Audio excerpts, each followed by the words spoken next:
And I'm sure some of you who are plugged in to this reality can also testify to this, that there is much actually to be hopeful for in terms of the tide of public opinion is dramatically and drastically changing. Not as quickly as we may want it to be, but when you actually go out and attend any program in the community, like I have been for the past couple of weeks, all across the country, you will notice two important things. Whether it's a dua, whether it's a prayer, whether it's a vigil, whether it's a protest, whether it's a rally, whether it's an information session, they're being attended due large part by younger and younger people. The next generation is no longer believing the mainstream news narrative. They're opening up their eyes to the reality of what's been going on in Palestine for the past 70 plus years.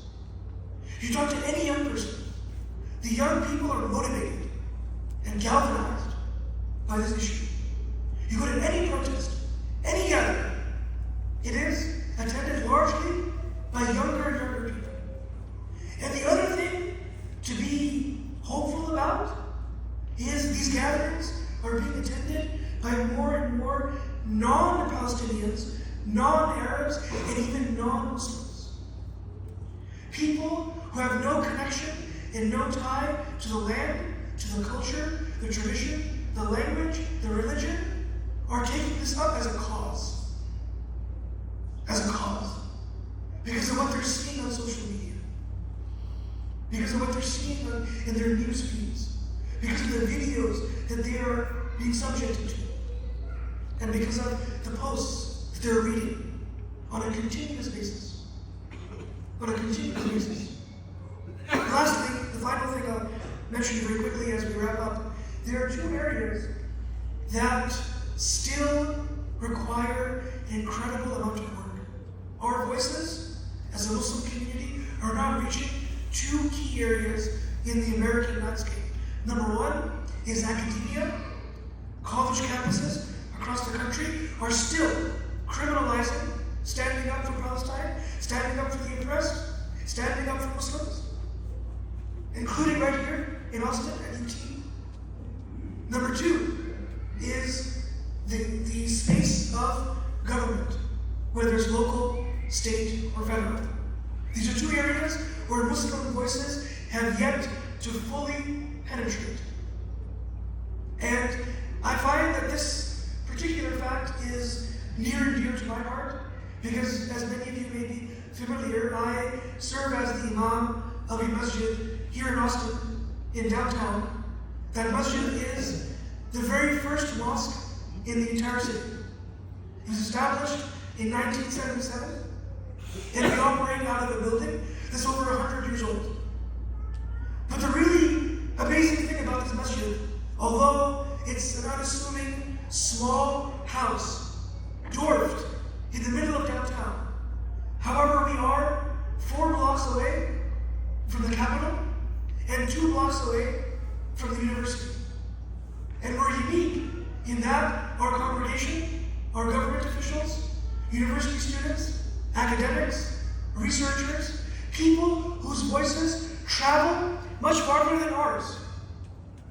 And for the past nearly 50 years, we have served as a beacon of Islam in that strategic location, operating out of a 100-year-old house.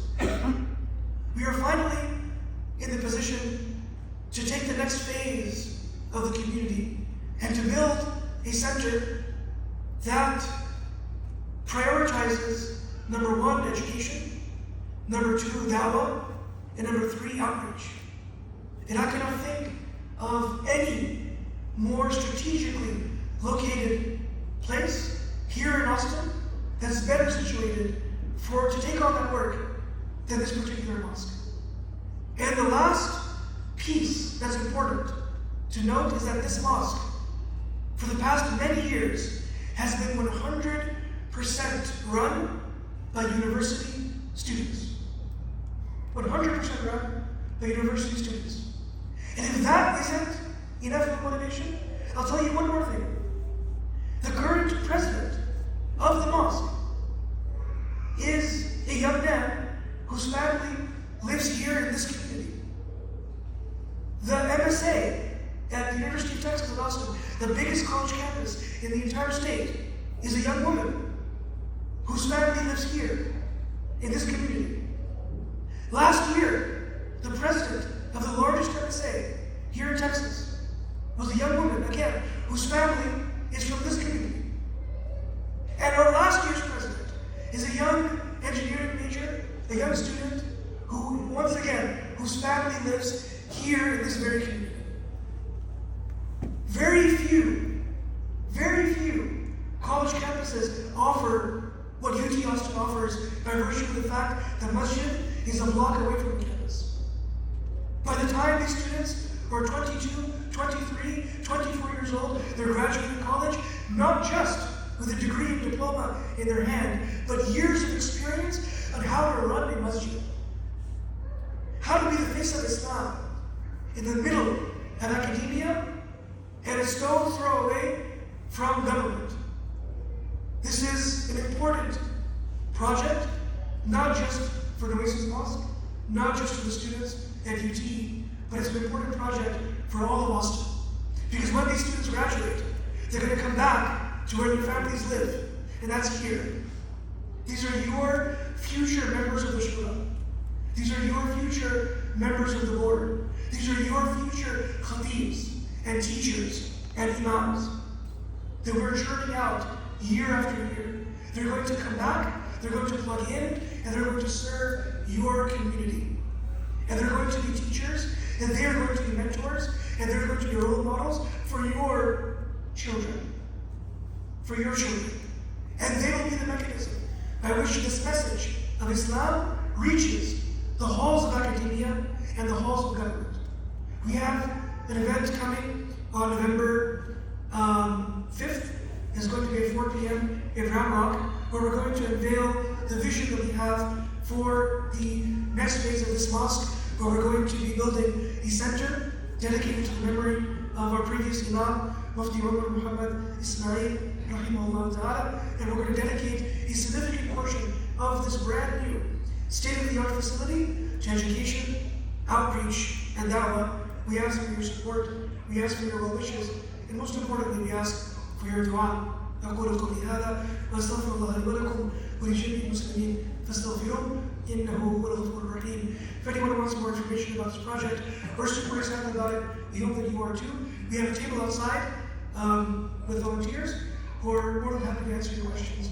And there's selling tickets for the program as well. Once again, November 5th at 4 p.m. in Embassy Suites Round Rock. أقول ما تسمعون وما توفيقي إلا بالله وآخر دعوانا أن الحمد لله رب العالمين وصلى الله على سيدنا ونبينا محمد وعلى آله وصحبه